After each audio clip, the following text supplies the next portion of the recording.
Inihayag ng negosyante at San Miguel chairman na si Ramon ang kanyang voluntaryong solusyon umano sa malawakang pagbaha sa Metro Manila.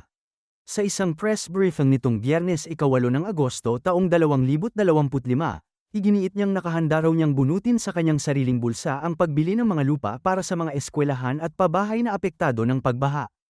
Ipinaliwanag din niyang na ang solusyon daw sa malawakang pagbaha sa Metro Manila ay ang pagtatanggal ng mga bara sa ilog. Dagdag pa niya, at tanggalin yung mga kalsada, at saka yung housing at saka eskwela sa ibabaw ng ilog.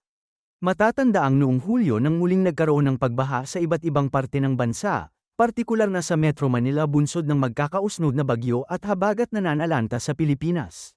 Puntong usapan nito, nung may bagyo, nagbaha yung Commonwealth Avenue at tumawag sa akin ng Malacanang at ang sabi, yung bang MRT-7 nagkukos ng baha yan. Sabi ko, iimbestigahan ko. So nung inimbestigahan namin, nagpara lang pala yung drainage na maliit. So ano kailangan? Palakihin yung drainage ng Commonwealth Avenue, ng MRT-7. Ngayon po, bakit mabagal pa rin ang takbo ng tubig? So, hinanap namin, di-drone shot namin, yung panahon Tulyan River na main drainage ng Lamesa Dam na papunta yung tubig sa Manila Bay, nataiwan pala ng kasada more than 1 kilometers at napalit yung ilog at tinayo ng housing at nataiwan pa ng eskwela. Kaya ako pala every year nagbabaha ang Quezon City. Kaya isi-share. Ngayon, nung nag-usap-usap kami ni Chairman, sabi ni Chairman nung isang araw, last Tuesday ako kami nag-usap sabi niya, Ramon, tumulong ka na para i-clear natin yung mga ilog na yan. Opo, Chairman, tutulong po ako. Kanya lang, hindi ko naman magagawa yan without government's authority to allow us to go down to clear the rivers and creeks. Sabi niya, madali yan. Sa harap dapat sa dito. Sabi niya, imbitahin natin yung mga mayors ng Metro Manila kung saan yung may mga baha para mapakita sa kanila yung problema para madali natin magawa ng solusyon. Kanya po tayo nandito ngayong araw nito. At kami po sa San Miguel tutulong, linisin yung mga ilog na yan with the cooperation of local government for free para mapabilis natin yung pag-alis ng baha. Mga kababayan, naalala niyo ba yung mga baha kung saan-saan dito? Yung Likutan, last year, diba? Grabe baha. Sinolve namin yan immediately, within 30 days. Sukat, sinolve din namin yan. Gumawa kami ng bagong drainage. O yung Alabang, last week, nagbaha. Ilapitan namin kagad si Mayor Biason. Action man kagad to, binigyan kami ng authority para linisin yung para sa dulo. Solve kagad. Ibig sabihin, pag may problema, hahanapin lang natin yung problema para ma-solve natin kagad. Kasi pag government ho ang gagawa, magpapabiling pa kayo eh. Kami sa private sector, kung saan yung bara at saan yung sira, magagawa namin kagad yan. Dahil private funds yan eh. Walang cost to the government. Kaya kami ho, nagbo-volunteer ho ngayon para tumulong na ho sa mga local government. Kung saan ho kayo may baha, sa Metro Manila, gagawin ho namin lahat na magagawa namin para matulungan namin isolve yung problema. Ngayon po, meron ho kami presentation dito to show you the problem. At nalinis na, ba't mabagal pa rin ang takbo ng tubig? Uy, inspeksyon nyo nga, bakit mabagal ang takbo ng tubig? Pero kumapa. Dinron. Wow! May bomba na nahanap. Ano? Tinakpan pala yung Tulyan River ng ilog. Nilagyan, ito yung ilog. Nilagyan mo na ng niliparan ng helicopter kahapon. May kompletong video yan. More than one. May ng mapa. Iba yung kwento kutsera, iba yung may mapa at saka may video eh. Makikita nyo, kaya yung mga sinasabing solusyon ng baha ng Metro Manila, lalagyan doon ng water storage yung mga kalsada. Can you imagine yung mga kalsada, sementado, ang lalapad, makasagin mo, gagawin mong water storage? Kalokohan yun.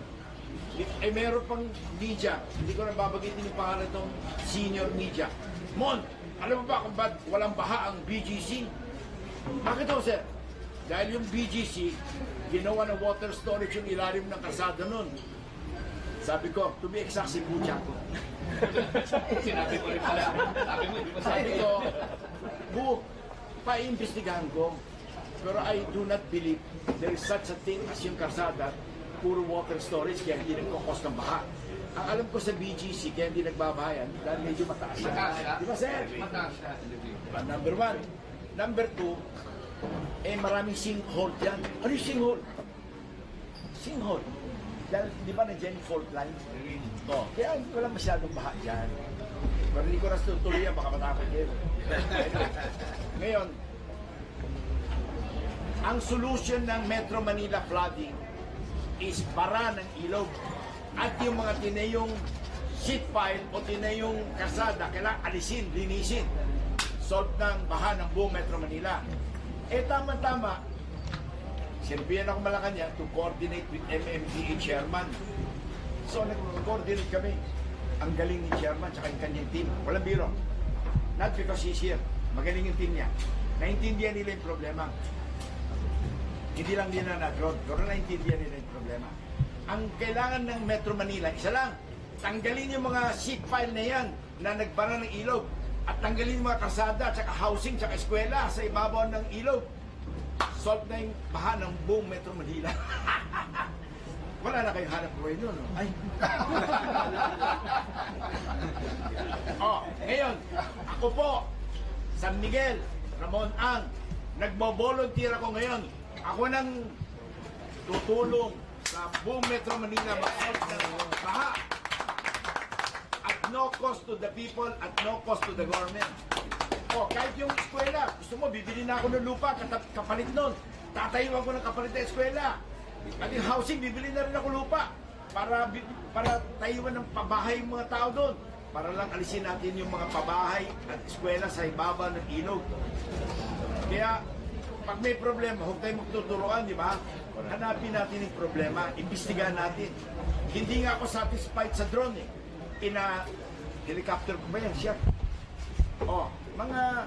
If you remember last year, di ba nagbaha yung Bikutan? South Luzon Expressway, Bikutan, hanggang dito ang tubig. Biniblame na naman ako. Pinapuntahan namin kung bakit. Meron pa na construction, naglilinis ng transit mixer. Binuhos yung konkreto sa kanal. Nanigas yung buong kanal. O kasalanan ba natin yun? Hindi. Wala na turuan. Pinalitan namin lahat ng kanal. Kami gumawa nun at our cost. Concrete cutter, ikasada, pinalitan kanal, sinimento na bago. Meron ba kayo narinig? Wala. At no cost to the government, ha? Sukat, nagbara. Ito na naman, same problem. Binyak namin, pinalitan ng bagong kanal. O last week, nagbaha yung Alabang. Kinraise namin kagad. Meron palang nagkamali na naman, nag-seat pile sa ilog, outflow to Laguna Bay. Sinumbong namin kagad kay Mayor Biason. Action kagad si Mayor Biason. Di wala nang baha ang Alabang. Nakakita niyo yung Southwood. Nagbabaha. Barado pa rin mga ilog. Nakita niyo yung Alaska area, San Pedro, Laguna. 50 years na po nagbabaha yan. Lahat ng public works secretary, ang solution is tambakan daw yung South Luzon Expressway. Anong ginawa ng San Miguel? Madali lang po, nilinis lang yung ilog ng San Pedro at San Isidro. Magic, wala nang baha. So bakit kayo nag-iisip lagi ng kung ano-anong nuclear solution? Samantala pwede naman simple lang. Linisin lang natin yung ilog. Tsaka yung mga ilog na yan, may easement po yan. Alam mo kung anong ginagawa? Tinatayuan ng bahay.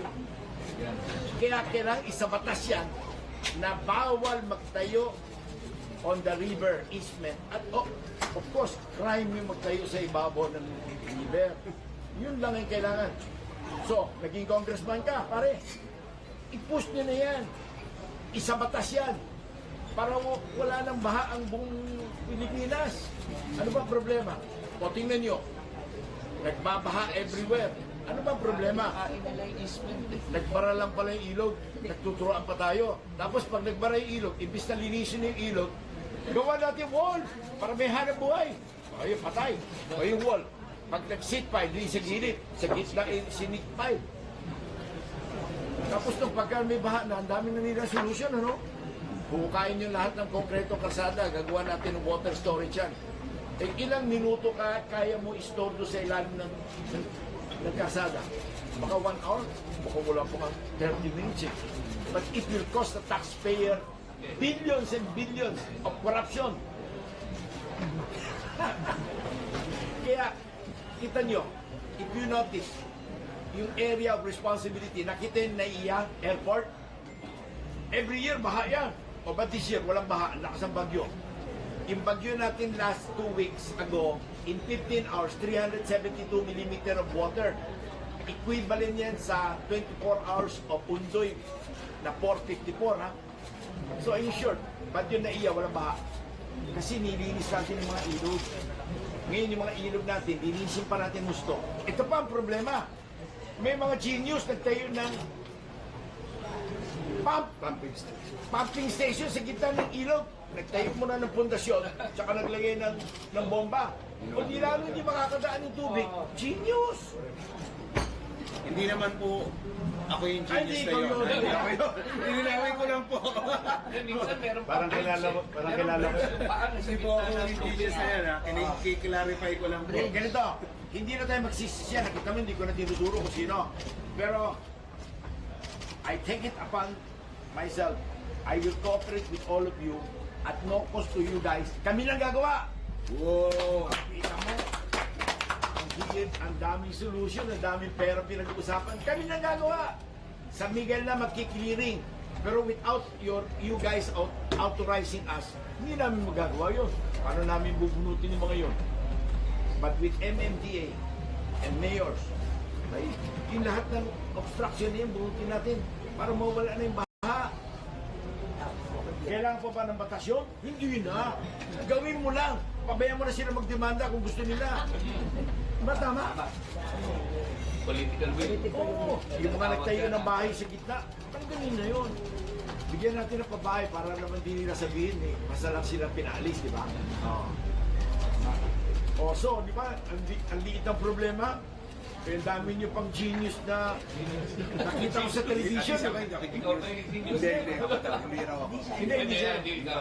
Kaya napanood ko sa television, sabi ng mga master planner daw ay, kailangan hukayin yung mga kasada, gawing water storage lahat yan.